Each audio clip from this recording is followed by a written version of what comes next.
দর্শক আপনারা দেখছেন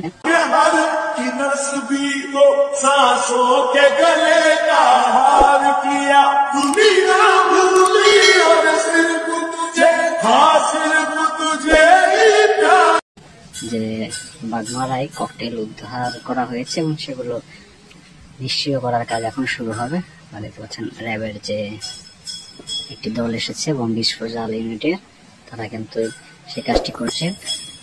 তো দুপুর থেকে এই বালতিতে এই ককটেলগুলো রাখা হয়েছিল পানিতে করে, যেন সেগুলো বিস্ফোরণ না ঘটে। এখন এটি সদস্যরা কাজ শুরু করছে। আপনারা দেখতে পাচ্ছেন যে এখন আমি রয়েছি উপজেলা যে প্রাণী সম্পদ দপ্তর ও ভেটেরিনারি হাসপাতাল বাগমারা, সেইখানে এইখানে যে নিয়ে যাওয়া হচ্ছে নিষ্ক্রিয় করার জন্য। নিষ্ক্রিয় করা হলেই হয়তো সেফ থাকবে জনগণ। আপনাদের আরেকটু জানিয়ে রাখি যে এখানে এক বস্তা কিন্তু দেশীয় অস্ত্র পাওয়া গেছে।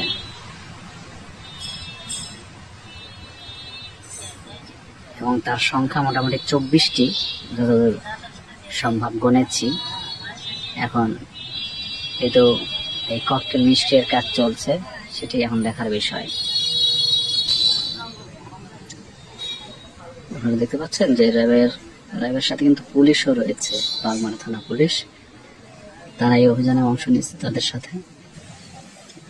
দেখতে পাচ্ছেন উপজেলা পশু হাসপাতাল, সেই হাসপাতালের একদম বাউন্ডারি ওয়াল ঘেঁষে এই ককটেলগুলো নিষ্ক্রিয় করা হচ্ছে।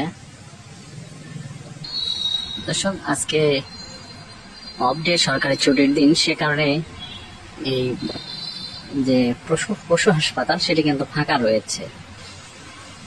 এখন শুধু র্যাব এবং পুলিশের সদস্যরা এখানে অবস্থান করছেন।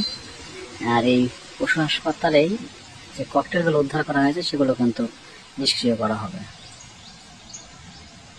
যদি দেখানোর চেষ্টা করছি দূর থেকে,